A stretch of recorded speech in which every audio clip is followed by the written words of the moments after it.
Okay, it looks like 5:01 on my watch, so I'll go ahead and get us started. Welcome, everyone. Welcome to the 2023 South Asia Book Award Meet the Author webinar series. Today is our third and final webinar in a three-part series featuring the award-winning books for the 2023 South Asia Book Awards in the young adult, middle grade, and young reader categories. My name is Essie Lenchner, and I'm the Assistant Director at the Institute for Regional and International Studies National Resource Center, otherwise known as IRIS-NRC. I serve as the administrator of the book award along with my colleague, Andrea Fowler, the assistant director of the Center for South Asia at the University of Wisconsin-Madison. The South Asia Book Award, supported by the South Asia National Outreach Consortium, is given annually for up to 3 outstanding works of literature which accurately and skillfully portray the experience of individuals living in South Asia or of South Asians living in other parts of the world. A complete list of all recognized titles going back to our first award year in 2010 is available on our website, southasiabookaward.wisc.edu. Today's webinar will include approximately 30 minutes of author and illustrator presentations, followed by a Q&A. Please note that since we're using a webinar for today's event, the chat is disabled. Please add your questions and comments in the Q&A throughout today's event.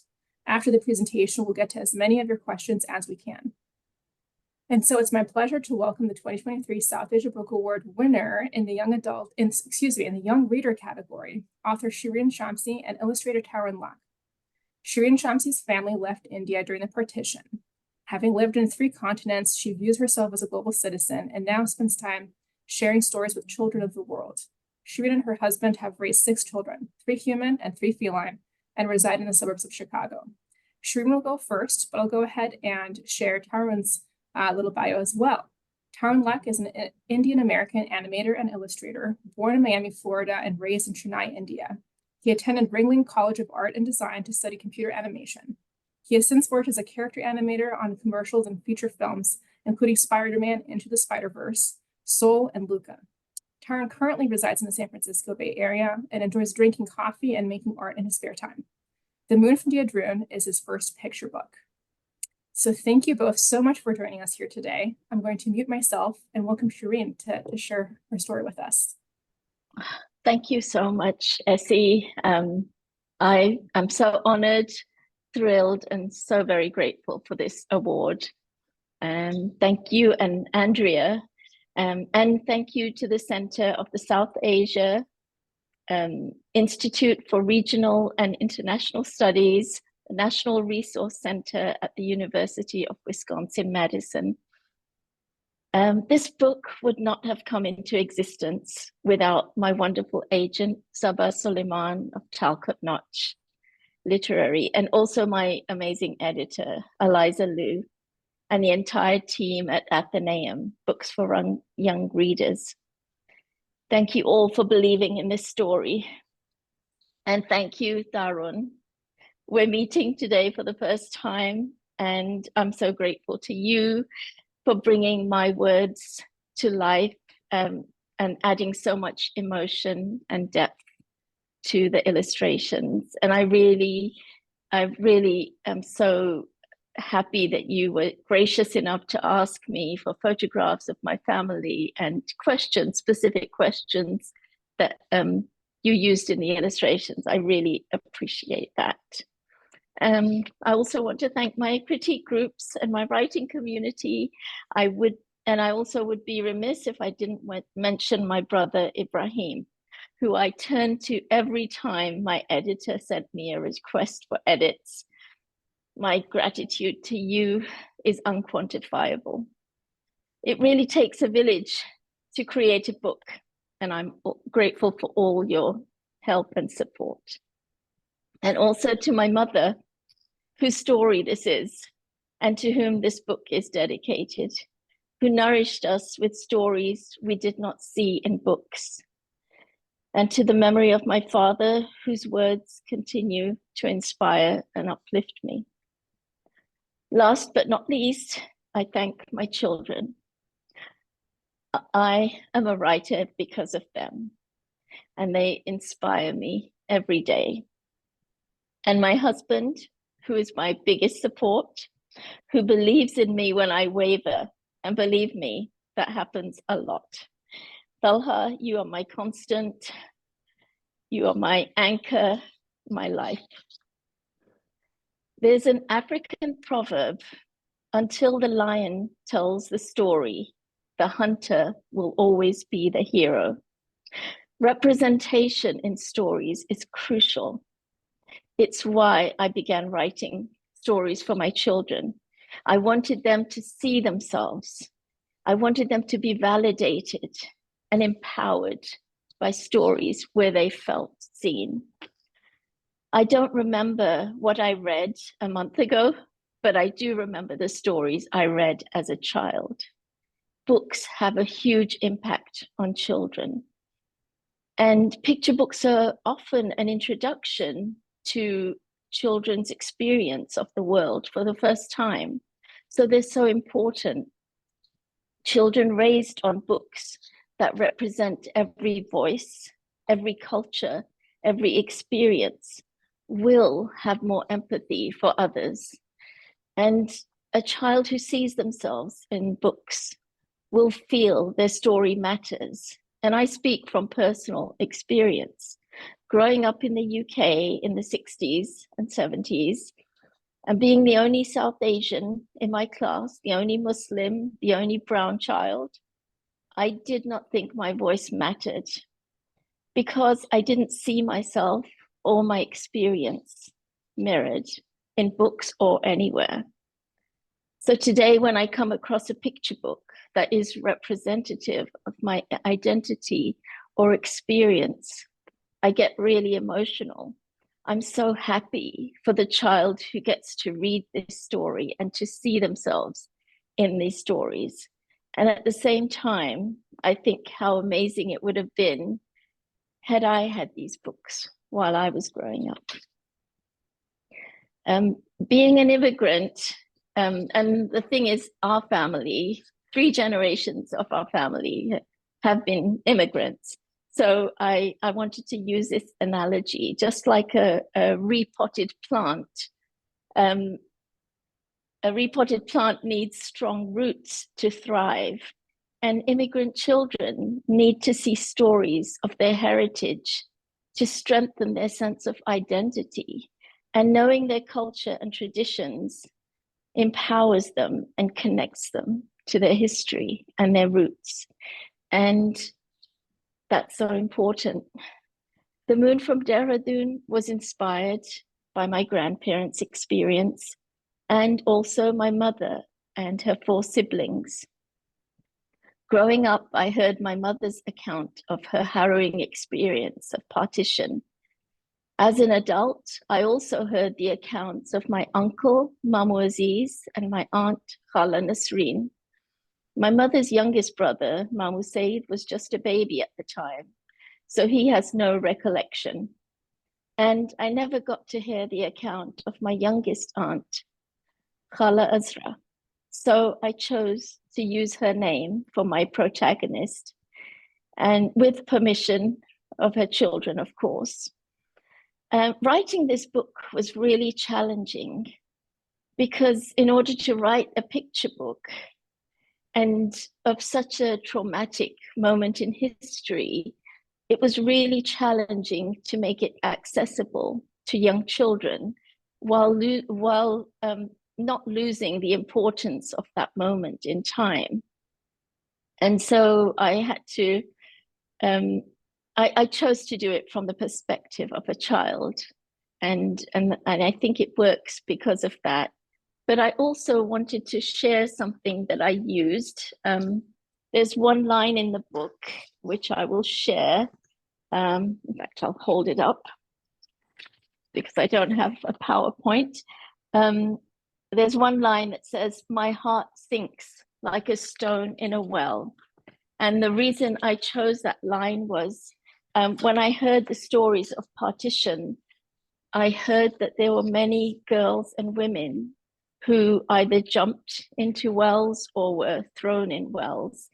And I couldn't share that in my story, obviously, but I wanted to honor those lives that were lost.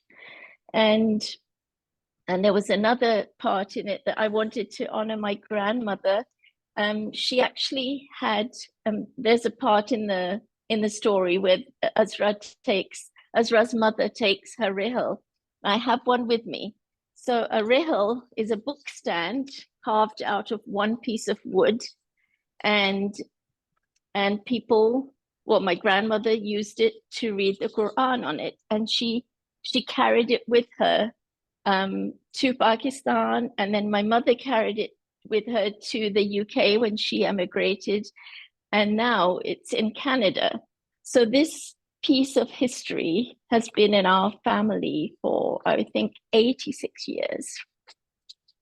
And I also wanted to share, there's a word in Urdu and Hindi, it's amanat, and I'll try and translate it. It means something precious that has been entrusted to our care, something that doesn't necessarily belong to us. So I think stories are an amanat. We are holding them for future generations. And if we fail to pass down these stories, we are robbing our children of their history. In school visits, I urge students to ask their parents and grandparents about their childhood, their daily lives. These are treasures to be gathered, and they are necessary for our world. If children have stories that empower them, they will change the world for the better. For stories connect us to our humanity. They stay with us. They have a visceral impact. They show us that we are part of a bigger picture that began before our existence and will continue after we are gone. And, you know, I hold on to that hope.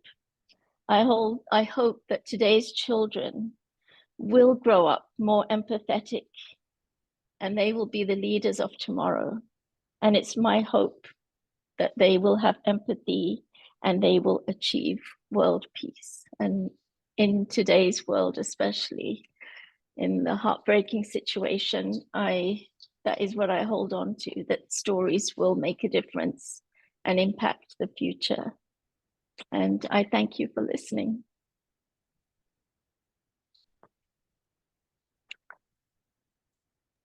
Thank you so much, Shireen. I'll save my questions, but that was really beautifully said, you. and I appreciate you sharing that.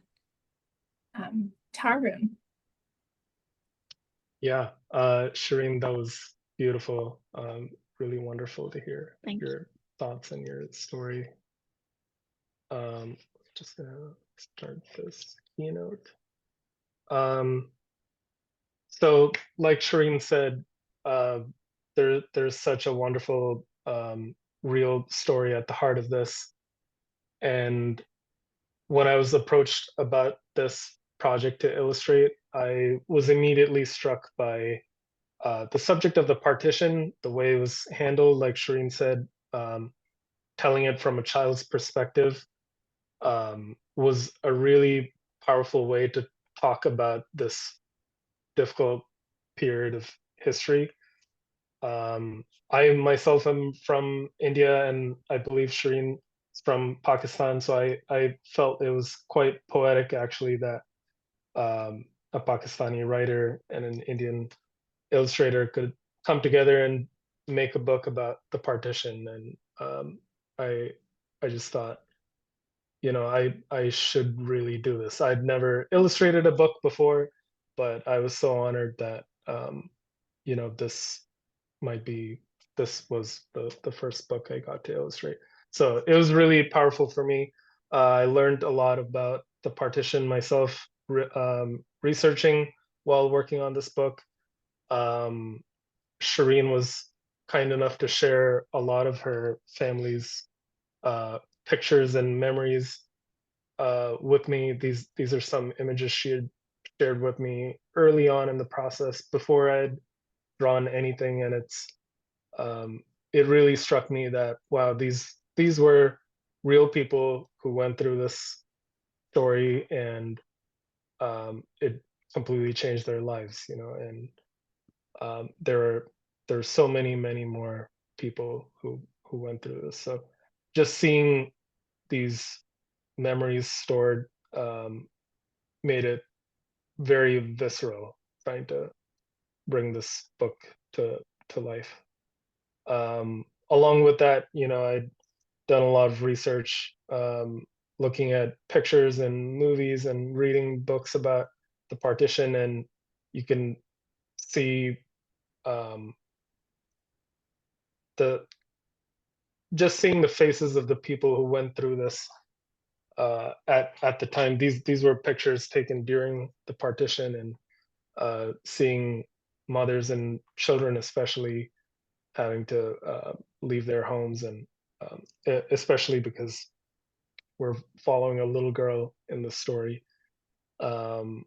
It it just made it a very, very sensitive topic to handle. So a lot of this research was um, really important to do. Uh, looking at these pictures of people on the trains trying to leave from India to go to Pakistan, or from Pakistan to go to India. Like it's really crazy to see what really happened, and trying to bring that to life in a kid-friendly way, but also not hide away from the fact that this is what really happened, was a challenge that we had to take on. Along with that, there's the research of actually looking at architecture and things of that period, kitchen utensils, what houses would look like, what would the kitchen look like. Doorways. The doorways ended up being quite important in the visual storytelling of this book. So doing a lot of research on the design of how those things looked, and trying to capture that honest feeling there. And of course, this story also deals with a doll, so looking into what kind of dolls were made back then, and what kids played with back then. And so when I started the project, finally, after doing a lot of research, I landed with this design of the main family, and Shireen's pictures were instrumental in me trying to arrive to what the characters were going to look like. You can tell even the father is actually quite similar to the father in the pictures there. With his glasses and his beard pattern. I asked Shireen early on if there were any particular quirks or personalities that I could try and bring into the story from her experience. So trying to do a lot of that work ahead of time. And then I thought it'd be cool to maybe show a little bit of how rough the process of this book was. I kind of started before making any pretty imagery, just trying to thumbnail out the whole book in like really tiny, rough sketches. That this hasn't been seen by anyone, not even our editor or art director, who are instrumental in making this book look as good as it is.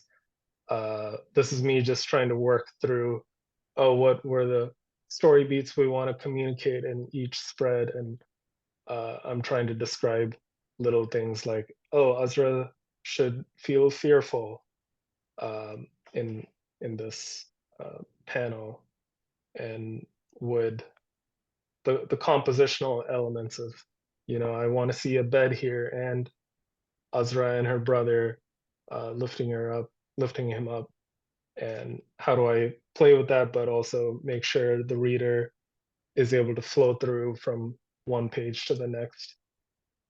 So I kind of done this for the whole book, and as you can see, it's really, really rough and not pretty at all. But these were some of the core ideas that I was trying to figure out at the time. And a lot of it actually did end up staying. You can kind of see the resemblance to the final version of the book. Once I'd done that, I would kind of do a full-blown rough that looked something like this, where I would actually kind of draw out exactly the size of the characters and what the house would look like. Doing a lot of research about the houses came into play here. You know, it needed to feel cozy, but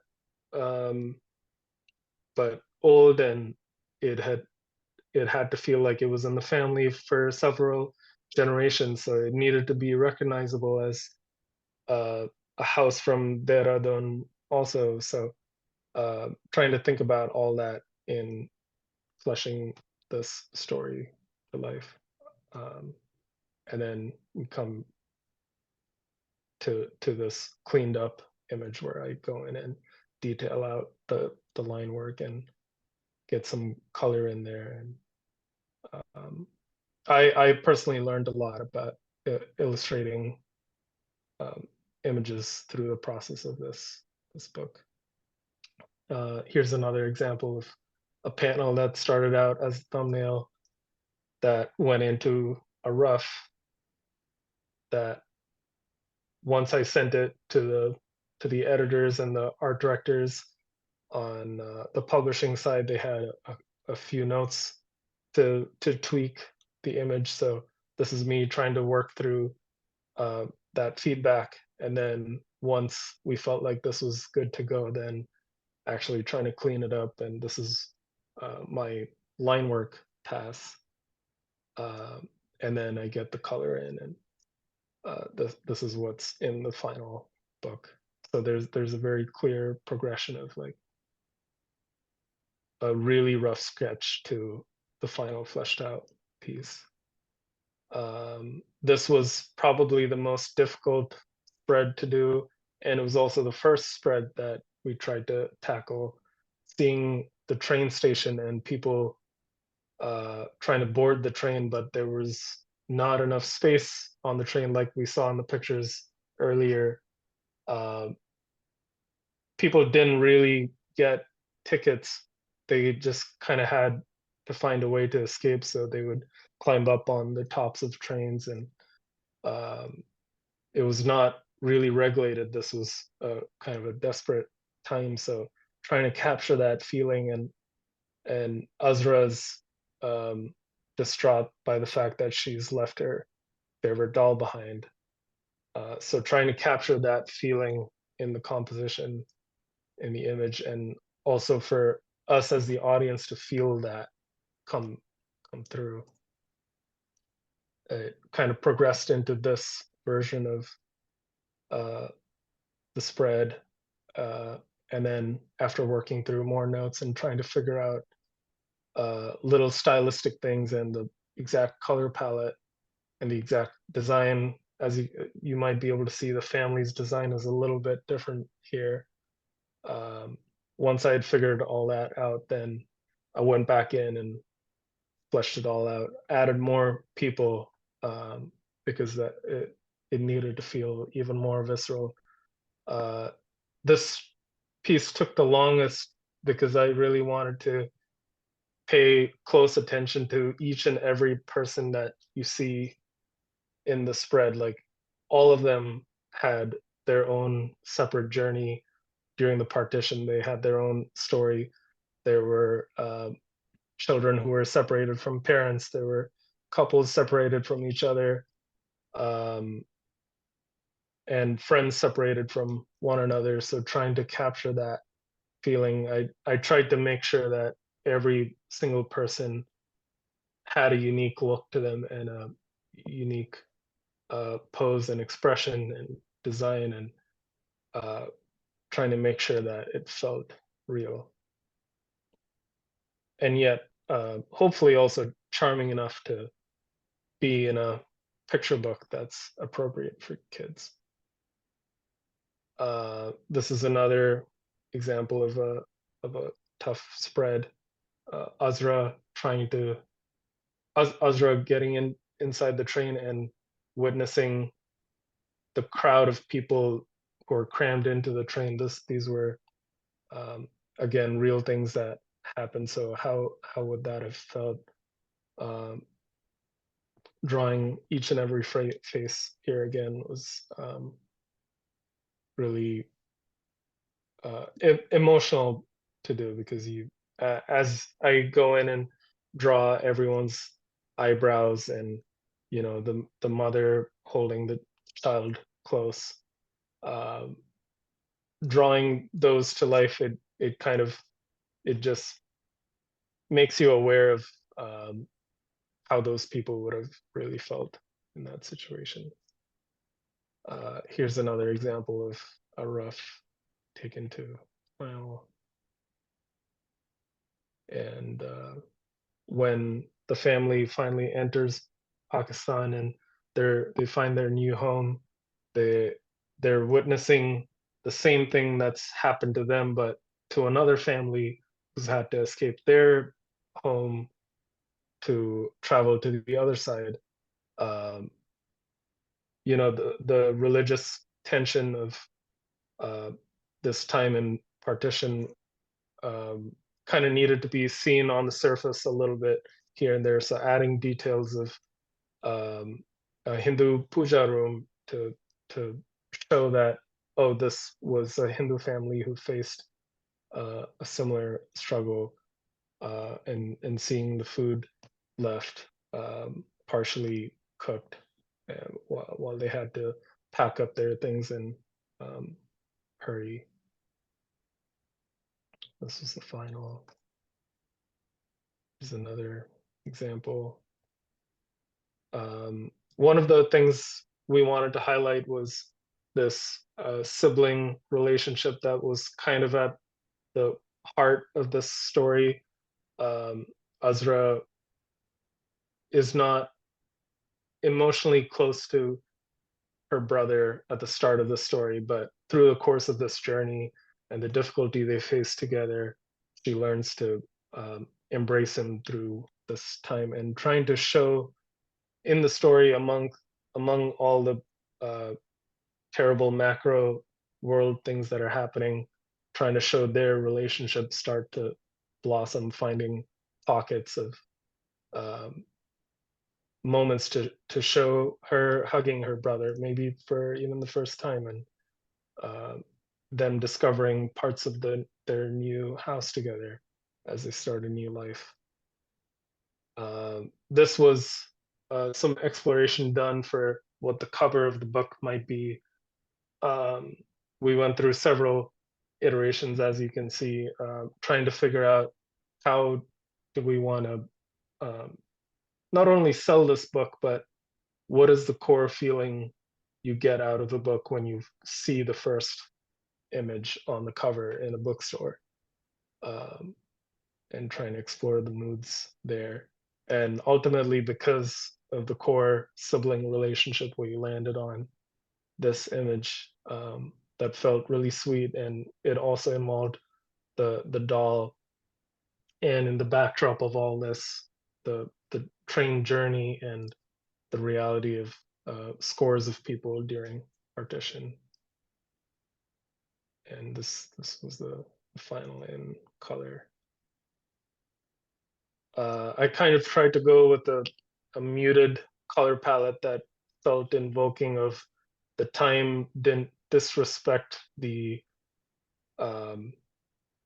horror of the situation, but also feel palatable to a younger audience that would feel inviting to read. So it felt like a limited, muted color palette felt like the way to go, and just trying to make it feel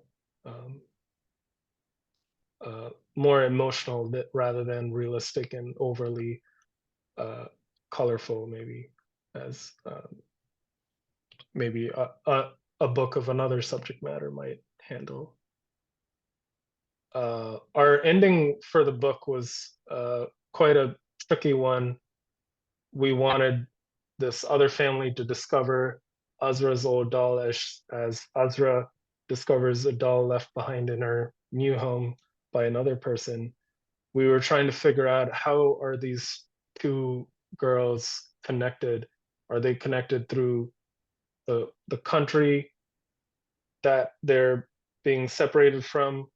Are they being connected by this abstract idea of the land they're connected by? Is it not about any of that? Is it just about them and their dolls?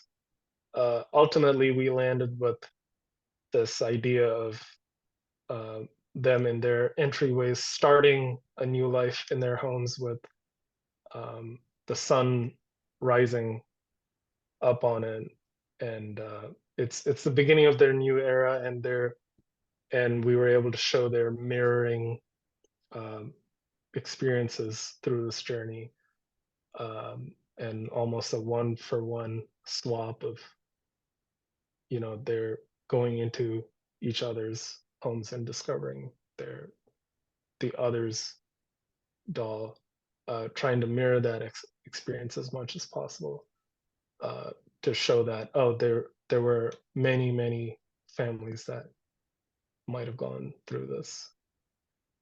When it came to the glossary page and the map, drawing the map was quite emotional for me, to be honest, because it was the first time I'd actually drawn what my country used to be, and actually drawing the line that divided the countries, and um, just on an abstract level from 30,000 feet up in the air,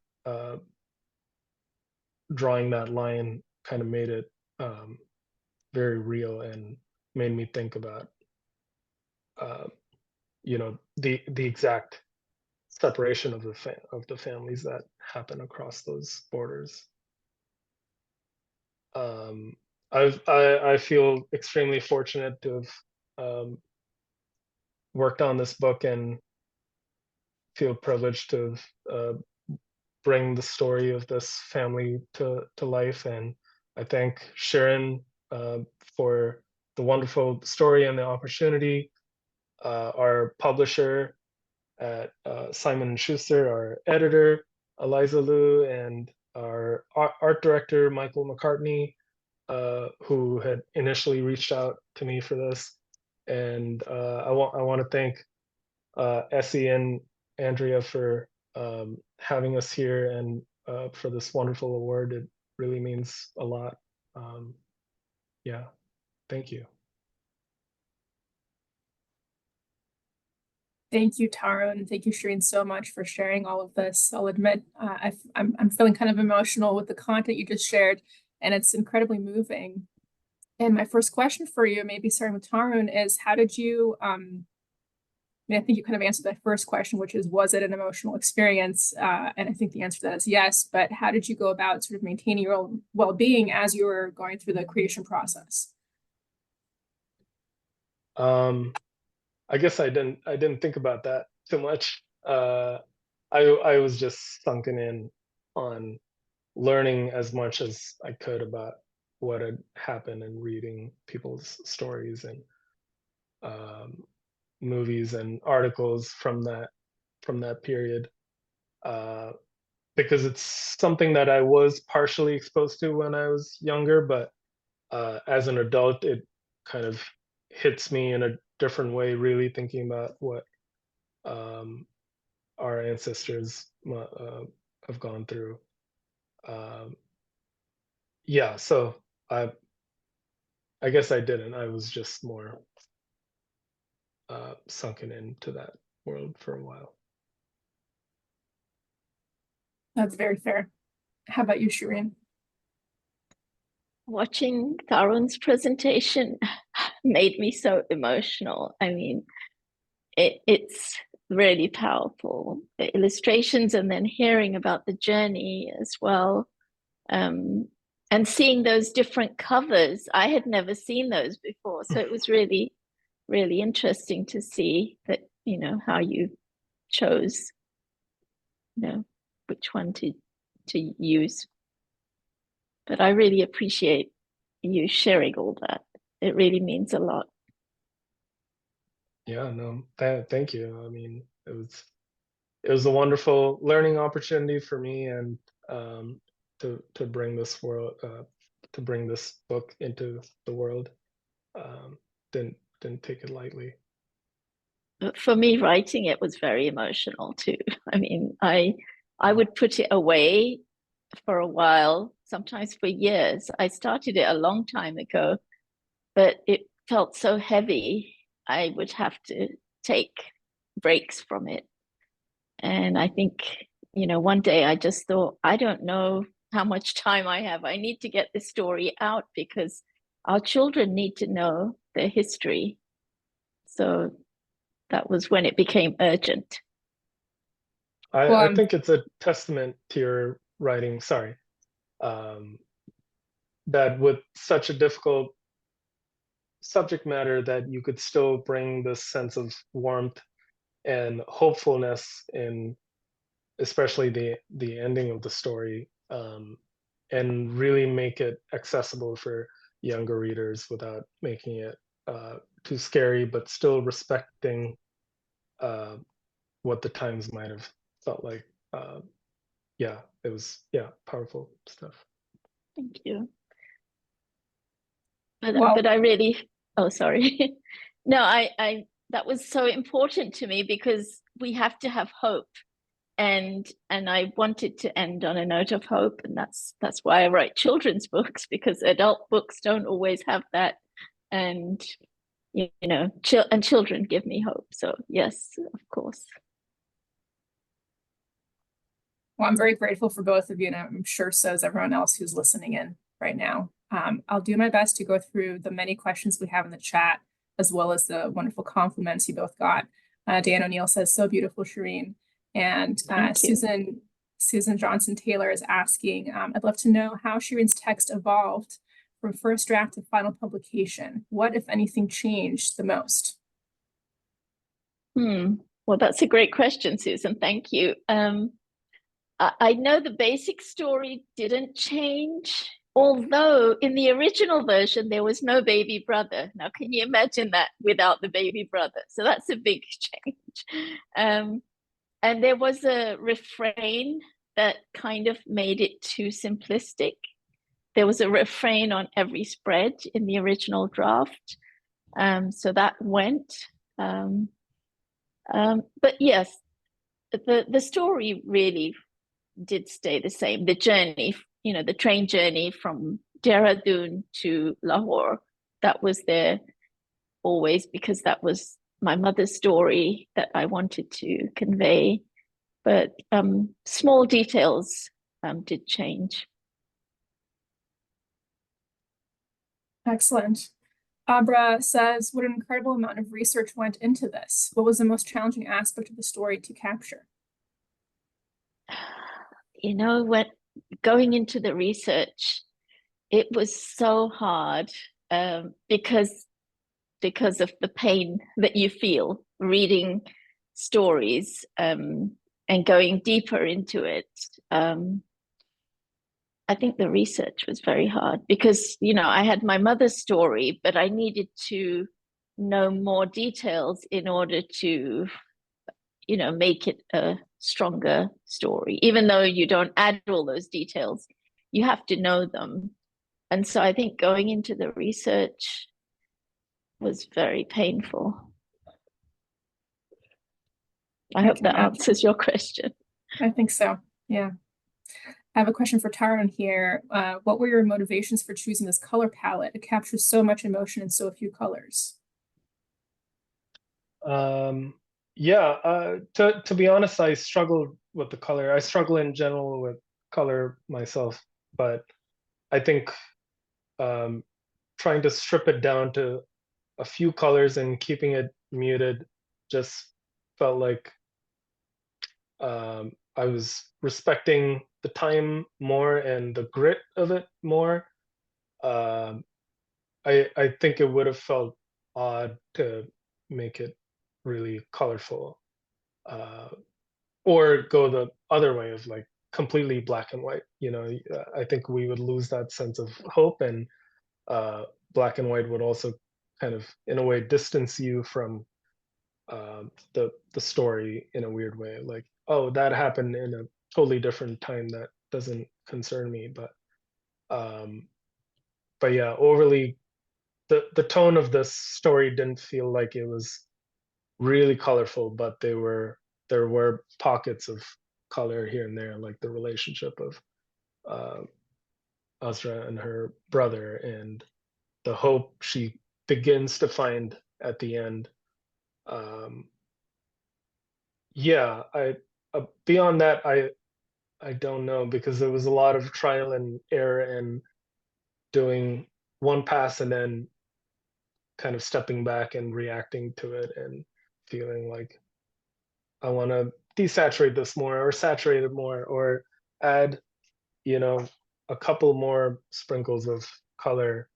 It was a really trial and um, trial and error basis.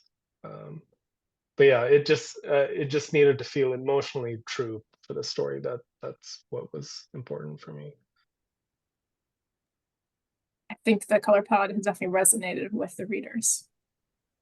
I have Thank a you. question here for Shireen. Can you tell us why you had to write the specific story and what inspired this narrative? Oh, I knew I had to write this story. I had heard my mother's account. Even as a child, I remember she told it, many times.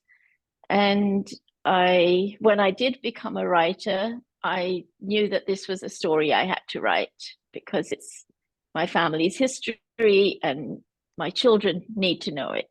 Originally, that was the reason. But then when I learned from fellow writers, they didn't know what the partition was. And I realized that, how it's all about whose narrative is heard, and I realized that this is a narrative that is not well known, even though it's the world's largest forced migration. 15 million people, they became displaced overnight, and knowing that even my friends hadn't heard of it, I thought this is a book that is needed in the world. It's not just for my children, it's for everyone. Thank you. I have a question from Sonia. Were there any particular sources, i.e. books, articles, etc., that stood out to Shireen and Tarun while researching the partition? Great question. That's a great question, Sonia. I know that the one book I used from the start was Yasmin Khan's The Great Partition, but I did also watch documentaries because around the 70th anniversary of partition, there were many documentaries, especially in England. When I visited, my brother had saved some. I'd watched those.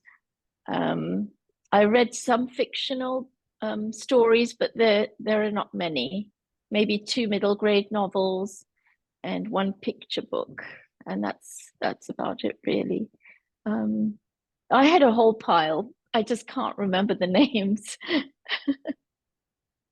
But yeah, it was a lot of research. Mm-hmm. Go ahead. I'm sorry. I think for me it was a lot of the old photos from back when it was really happening that really helped me. Any documentaries I found. There was a book, Train to Pakistan by Kushwant Singh, that was really helpful. It's a fictional tale, but very rooted in reality, and it had a lot of aspects of this story. Literally having a train that goes to Pakistan, and there were also a couple of movies. 1947 Earth, which was made in 1990 something. I think it's Deepa Mehta who directed it. That really helped in terms of um, visual storytelling and the kind of color palette that you could evoke, and someone else's interpretation of that time to see, oh, how can I think about it too. And probably I think there was another one. Sardar Udham was a good one to watch too, um, specifically around the Punjab region. But yeah, I think a variety of sources, and there were other non-fictional books specifically about the partition that helped. Thank you. I wrote a few of those down so that I can share them out in the post-event email. I can capture everything, but I did my best. We have so many great comments and questions. I'll try and get through several of them. So Megan says, your book is one of my most treasured possessions, and I'm honored to accompany you on your writing journey and call you a friend. Shireen, have you heard from children, teachers, and parents that they have been that they have been impacted by the book? How have they been using it in schools? I hope so. I haven't heard anyone really. I haven't done so many school visits since the book came out. That's a good question. I would love to have more school visits and really bring this to more schools. The few visits I've had, one was like a family night, so there were high school students, and there was one high school student from South America, an immigrant, and he said that the story really resonated with him as someone who had recently migrated, and it really it struck him. So that's a great question. I don't really have much of an answer. I hope it will be used in classrooms and everywhere. I can imagine that kids having to go through some bad experiences around the world around forced migration would really relate to this book, even with the different setting. And unfortunately, there are a lot of kids out there who can relate to that. So, yes, yeah. Unfortunately, yes. Yeah. So I'll see if I can get through some of the lovely comments we've gotten from Harda Shan. We grew up in India reading heart-wrenching stories of migration from Pakistan to India, but knew very little about migration from India to Pakistan. Thank you very much for taking us on the journey from Dehradun under the illumination of the ever-present moon. So that's very sweet. Thank you both for adding. Go ahead. I just wanted to say something. A friend of mine, also a writer, she told me that her family left Lahore during partition, and that really struck a chord with me, because my family moved to Lahore, and here her family left. So that was very poignant and moving. Yeah. We have Sandra saying, thank you both for adding new layers for me to appreciate and share each time I revisit your book. I can second that. Yeah. And then Barbara said, not a question, but a comment. Fascinating to see the process of developing illustrations which capture the emotions and enhance the themes which underlie Shireen's moving story of the partition and the people who lived through it. This is a story that children have not likely had the opportunity to contemplate and grow their understanding of lives unlike their own. I second that. Srividya says, Venkat says, the partition was a heart-rending event in the history of India and Pakistan. Shireen, this being a story so close to you and your family, how was your journey as you went about writing this book? Well, thank you, Srividya, and I appreciate that question. It was a difficult journey because again, it was so close to my family. And my mother, when she told me this story, we were both in tears. I mean, the last time I heard it from her, because I wanted to know more details, it was very difficult. But I knew I had to write it, and I knew I had to get through that difficulty. I just took breaks and did a lot of self-care, and with the help of all my critique partners, and we got through it. Thank you. We have a comment here from Sarah. At least a third of my students were refugees from different Asian and African countries. They rarely share their stories with peers. Listening to the two of you share how even now you feel the pain from your own experiences, it makes me wonder what they are really going through today, even though they're safer than they were and are able to eat every day. You two give me hope for my students that they will find their voice and tell their story when they are ready. I will share this book with them. My students are not from Pakistan, but from the images you share, they will relate to your story. Thank you so much, Sarah, for sharing that. Thank you. That's so meaningful, because I do think that this can resonate with anyone who is an immigrant or who's been displaced. And unfortunately, in this world, it's an ongoing thing, and sadly. Yeah. Srividi also said, "Congratulations, Shireen and Tarun. Your book is a beautiful amount, and that you've handed to this world. I hope I pronounced that right. Amanat. Thank you, Srividya. Thank you.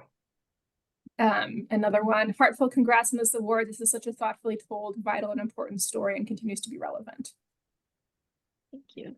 So we're swarmed with lovely, lovely comments like this. So we have still at least 8 minutes left. So if anyone has any burning questions or eager to ask Tarun and Shireen, I encourage you to add that to the chat.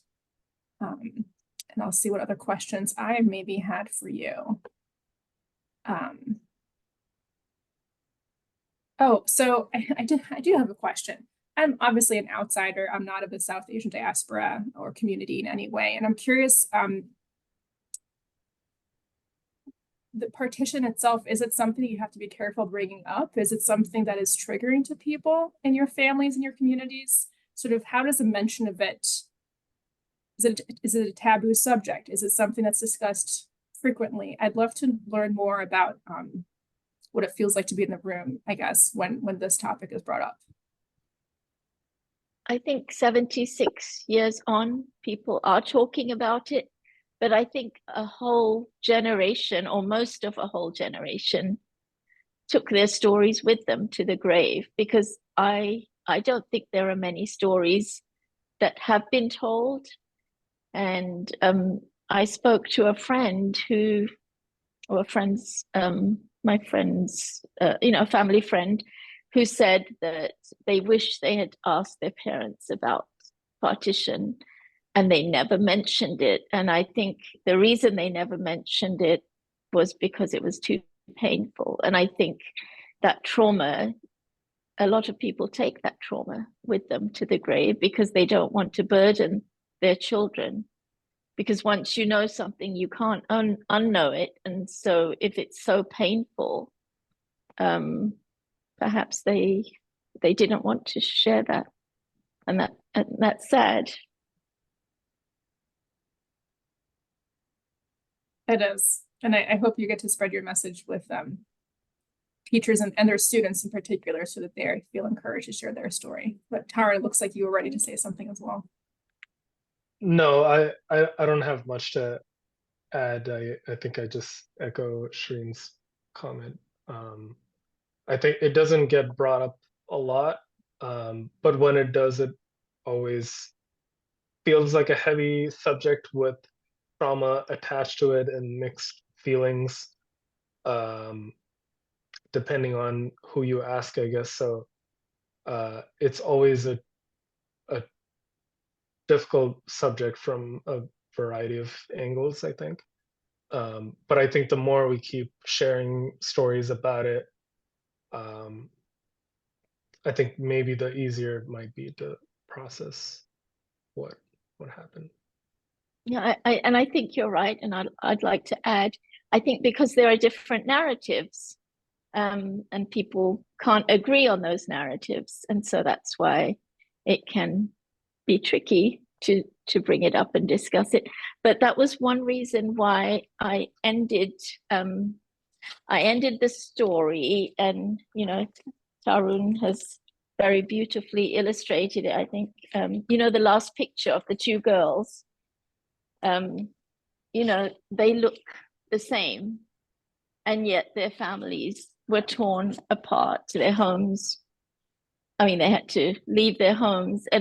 And the thought that I had was, they dress the same, they eat the same food, they speak the same language.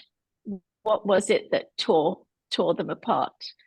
And that's something that is very sad. And I hope that people can heal, and the divides can be breached, and I hope it can build bridges. Absolutely. We still have time for a few more questions here. So we have one from Megan. What is next for both of you? Are you working on anything right now? Do you have something coming up? Well, I have a book on submission, and I'm just hoping, and that's also was a very painful story. But I guess a lot of my books tend to be about belonging and displacement, and it just happens. Maybe it's because I've always been searching for my place in the world. Maybe that's where it comes from. But I can't share because it's still out on submission. Well, please let us know Thank when you. it's time to share, because I know I'm at least personally very interested in reading it. Thank you. For me, I'm not currently illustrating a picture book at the moment. Hopefully in the future sometime. I'm in an early stage of trying to develop a graphic novel, and I'm also a professional feature film animator. So most of my time goes into my day job doing that. So currently working on a movie that's due out in the summer. So that's my main focus at the moment. And yeah. But still I would hoping love to work on see books. the graphic novel. I would love to read that. Yeah, I hope so. It'll probably be a while before it is out in the world, but hopefully Keep us one day. posted. Yeah. So I'll read just the last few beautiful comments we got from the audience. Shruti says, thanks for this beautiful book, Shirin and Tarun. I also love the cadence of the title, and also the fact that a PB title has the name of an Indian city in it. I'm not sure what PB stands for, but agreed. Picture book. Ah, yes. Barbara says Shirin's remark echoes that of Holocaust survivors as well, and that it took many decades for the stories to come out.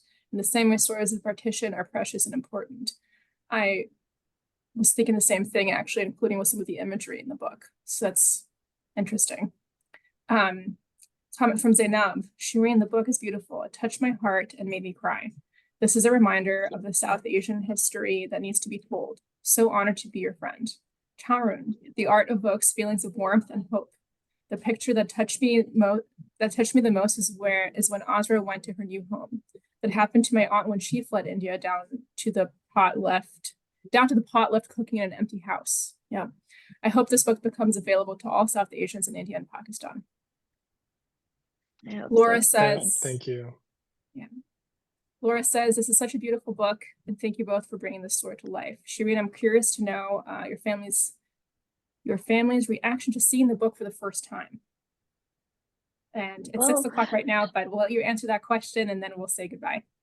Well, for me, the most important thing was handing it to my mother and seeing her read the dedication, which is to her. And yes, they all appreciated it. And it was a wonderful experience. And thank you for everything. It is well-deserved. Thank you both so much for joining us today. I found this time very moving, and I think everyone else did as well. And I appreciate everyone's comments. Yeah, thank you so much. Thank you. Thank you. Thank you so much. Thank you all. Thank you all.